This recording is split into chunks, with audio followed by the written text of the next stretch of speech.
Hello my dear sewing friends. Today, welcome to the ultimate handmade gift video of 2023. Now this is the roundup of the entire series, so you will see some tried and true ideas like for example this one, and plenty of new projects like the one right behind me. And I also wanted to take a little bit of time and to share with you not only handmade gifts to sew, but also gifts to DIY, because I know that for a lot of us, creativity does come in more than one way. And before we dive in, I always want to emphasize that it's not about how much you make or what you make, but it really is the thought that counts and that gift of handmade, because you took the time, you took the effort, you took your creativity and your soul and you made something beautiful, useful, and thoughtful. And that's what it is all about. I wanted to start by sharing with you how I decided to package and present those tea towels that we made together in episode number 2 of this series. And both of these things were actually inspired by memories from my childhood. So I sort of wanted to infuse these handmade gifts with a little bit of tradition that I grew up with. Now, some of you might know, but most of my life I lived back in Europe. That's where I was born, that's where I grew up. And Christmas was always a big deal because in our family, we celebrated Christmas in December and then again in January. And of course, right there in the middle was New Year's. So those 2 weeks were filled with family time.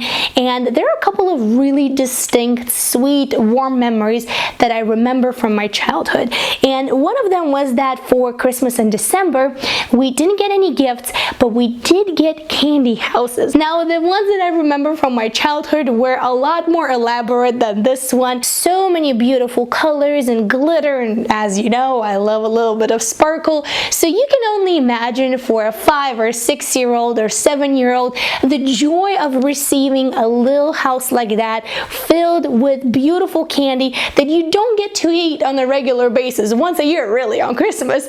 So that's definitely something that imprinted in my mind very, very vividly. Now, at first I shared this idea with my mom, and the original thought was that I'm going to make these little candy boxes for the kids at my daughter's school. But then I realized that making like 15 or 20 of these is definitely a time investment that I don't currently have available. And I looked over to a stack of those towels that we made in episode number 2, and I thought, wouldn't that be really, really cool if we pack these towels in these little boxes? And it just so happened that they fit. So 3 towels per each of these boxes, and you can cut these out by hand, or in my case, I found a little template on Cricut. I'm sure that your Cricut also gets a lot of use this time of the year, so you can definitely find all of these, and then you just glue it together, pack your little towels inside, put a little ribbon, and ta-da! This next childhood memory that I wanted to share with others actually just so happens to go really well with this little tea towel gift. So you can actually gift these together because they're both kitchen related. And for me, that was a pot of mulled wine simmering on a stove. And of course, adults had the alcoholic version, the kids had the juice substitute, but regardless, it made our little apartment smell absolutely wonderful during that winter time. And this is actually not a mulled wine recipe, this is a simmer pot, but it gives a very, very similar effect and aroma, and it's so easy to make for you to gift, and it's so easy to make for the person who is on the receiving end. Basically, you just dehydrate a few orange slices, put some cinnamon sticks, cloves, anise. You can also add a couple of extra herbs if you would like. Then you put it in a clear baggie, print out instructions on what to do, and the instructions are really simple. You just put this in a pot of simmering water and just let it sit on the stove and enjoy the beautiful aroma. When the instructions are printed, you just fold them in half, and then you put it over a little baggie, and then you staple it, and ta-da! Now, when I do this at home, I do the cheap version. We just eat the oranges, and then we take the orange skins and we put that in a simmer pot. Here, obviously, we're doing a little bit fancier, but I think that this is such a sweet, easy, consumable gift that really packs some beautiful memories and traditions that I can share with others. Okay, so next up is another gift that I made for my husband. So you did see this really fun holiday themed sweatshirt that I made for him in one of the episodes of the series. Now, he did spot another piece of fabric in my sewing space that he really liked. This is also French terry. The color is dried sage. I know this is not the most exciting color of them all, but he actually does like this green, brown, gray, dark blue theme. So remember, when you're making handmade gifts, it's about them, not about us, because if it was up to me, this would definitely have a lot more color and this and that, but it's for my husband. So I did make exactly the same sweatshirt using the same pattern, but on the back, I did put on King of Fluffies, allegedly, and if you know where this quote is from, then you know, and perhaps you have a King of Fluffies at your own house. But anyway, in the past, whenever I would do funny quotes, dad jokes, anything like that, it was a huge hit. He absolutely loves all the t-shirts that I made for him with #1 dad and other funny things. So I think that this is going to be a winner. Besides, he loved the fabric and the color, so this is going to serve him well. It's a good practical gift made from the heart. One last thing that I have to finish with it though, I do have to add a little leather label like this. It says one of a kind, just like you, because he definitely is one of a kind. And by the way guys, if you do need labels, I do have a discount code for you in the description of this video from a company that I do order all of my labels from. I like them, I trust them, so if you're in need of some labels, take a look. So there's actually another family tradition that we had when I was little, and now we have it in my own family as well, and that is that every year we make a handmade ornament for that particular year, and it doesn't matter how you make it, it just has to be handmade. And then every new year we have an extra ornament to put on our tree, so after like 10-15 years your tree is absolutely unique and filled with memories and sentimental ornaments from the years before. Now, as you can imagine, yes, I have made fabric ornaments in the past. I've also used felt, I did some ceramic ornaments, but this year I had a different choice of medium. Just so happens that not so long ago I was actually on a quest of making my own buttons from resin, and I had quite a bit of resin left over that needed to be used up. Definitely a lot more than I could have made buttons and used those buttons. So I thought, what if I use the resin to make this year's handmade ornaments? So I picked up a silicone mold, just one, and that's how it started. I didn't do a ton, just enough to basically use up all of the resin that I had, and that actually happened to be the perfect amount for all of the family and friends that I knew would really appreciate a personalized handmade ornament like that, our family including. And you can see I used some glitter, different colors, and then to personalize each ornament I just used glitter iron-on that I already had on hand, and that's about it. Put a beautiful little ribbon, pack it in the box, and it makes a beautiful personalized gift. This one is gonna go to a teacher, and I think she's really going to appreciate that. This one is for our family. I don't want to show the rest of them because they have been already personalized with last names and other important milestones of this year for family and friends, but you get the idea. Perhaps making ornaments out of resin might be not your cup of tea, but you can for sure make beautiful ornaments from fabric as well. I believe I do have a couple of videos, so if you're interested, I will link them for you in the description of this video. Next category is handmade gifts for kids, and here I feel that I get to put all of my superpowers together, so to speak, because as an adult, and in my case I'm also a mom, and we have quite a few other kids in our extended family, I feel that I know what they like in their current age, so it might be a cartoon character or a color or a texture or perhaps something else, but I also know what is going to be used and useful on a regular basis, and it's not going to lose its longevity. Before we move on to this year's examples, I want to report back to you on last year, and here I need to say that we actually don't do many gifts in our immediate family circle between me, my husband, and my little one. I know it seems like every year I make a lot. It's just because I have many people that I would love to express my love for, but in our immediate circle, 1 or 2 handmade things, and that's about it. So last year I made her a pillowcase with all of her favorite princesses, and we're still using it every day. As you know, pillowcases don't go bad.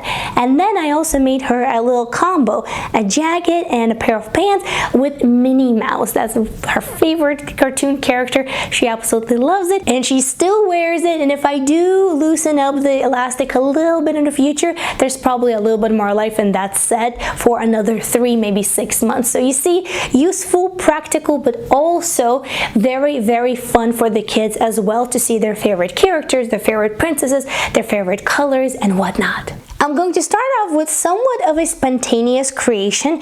I was actually working on a zipper jacket for my daughter just recently, and after I cut all of the details out, I had just a little bit left for, for a little hoodie, just enough. And I thought, well, she's already going to have a zipper jacket with this print, and this fabric is very precious because this was a gift from my dear sewing friend. So I definitely wanted to make something really special with it. And then it just popped into my head. My daughter has a very special friend at school. They play together all the time. Just a sweet kid. And I thought, you know what? I want to make something special for this little one. And right then and there, because they're the same age, so I already have drafted patterns for it. And I thought, hoodie it is. And I had this beautiful green knit to go with it. And I thought, that's it. We're doing it. So right that evening, I made a little hoodie, and I think this is going to be such a sweet gift. And on the inside, I added a little label that says thoughtfully handmade, and I truly hope that they're going to appreciate it and wear it well. Now the one behind me isn't a gift, but I think it could be a really great gift idea. There was actually a funny story about how this came about. My little one saw somebody wearing something very similar on the street. So it was a hood with a scarf attached to it with little mittens in the scarf, and she would not stop talking about it. So she wanted it. And then we walked into some sort of like a gift shop, and we saw a hat like this there, and it was like $40 or something. I was like, no, not happening. No. And besides, you don't need one. You already have a hat. There's absolutely no need for us to buy this thing, nor that I would anyway. And she was begging, and I said, you know what? I do have fabric at home that we could use to create something very similar, if not the same thing. And she said, no, Mommy, you can't make a hat with little mittens. I was like, excuse me? Hold my scissors. What do you mean I can't create that? So that's how it came about. I did indeed have this pink Sherpa on hand. I didn't have any plans for it. I had it in my stash for 2 years, I think. So nothing to lose, right? I think that it came out really cute, and most of all, the most important thing, of course, I got to prove that sewing magic is real. I'm messing with you, of course, but it was a great satisfaction moment when she saw it, and she's like, oh, this is so cute. So she also mentioned that she wants to personalize it, so I think I have like a set of googly eyes somewhere, and then she said that she wants to use some of those really fun, beautiful buttons that I poured from resin. So over the next weekend or so, we're going to have some creativity time together, and she's going to personalize it. And I think that could also be a really great sort of side of this project. You can make it for a kid, but you can also add some things that they can use to personalize it and to really make it their own. Now there is a full members extra episode about the creation of this hooded scarf with these little mittens. So if you are a member of this channel, first of all, thank you so much for being here, and thank you for your support from the bottom of my heart. And this bonus episode of the gift series of 2023 is going to come to you tomorrow. So definitely check out your members perks to see this bonus episode and over 70 other members extras. And then of course there's this idea yeah, this is from episode number 5 of this gift series. This one is a hooded towel, but you can also make it into a hooded blanket. It all, of course, depends on what fabric you're using for this project. And in that episode, I was sort of problem solving and brainstorming the design along with you. And at the end, I was really happy with the result. So much so that I do have an upcoming episode of upcycling where we're going to be taking old blankets and turning them into something new. And I'm thinking that perhaps we're going to turn a couple of old blankets that my daughter has, and she has grown out of them, into hooded blankets that she can use to wrap herself on the sofa while she's watching a cartoon. With that, I also wanted to add that not everything has to be brand new in order to be exciting and valued. You can totally use what you already have at home, but reuse it and upcycle it. Maybe add a little bit of fabric dye to change up the color or brighten up the color. Maybe do a little bit of embroidery here and there to add a little bit of personalized flair. Definitely use your sewing magic and your sewing superpower to the full extent, and you can definitely come up with something beautiful, thoughtful, useful to show your love and appreciation without spending a fortune. Okay, so we gotta talk about stocking stuffers, right? So in the previous years, I've done huge videos with different stocking stuffer ideas, from really easy no-sew projects to some a little bit more complex ideas, and I really enjoyed it at that time. But as you know, creativity has also ups and downs and turns and all sorts of different directions, which is great.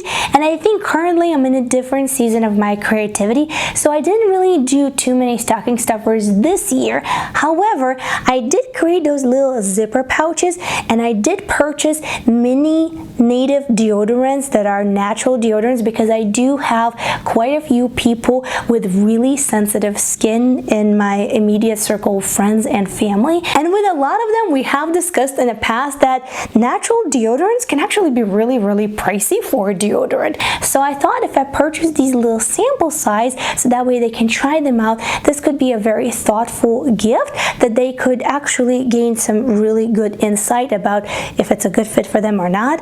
And then I also made these little fabric baskets that I'm going to fill up with candy, the right candy, the kind of candy that the person on the receiving end really likes, because I think I have a pretty good handle on what candy will be the winner.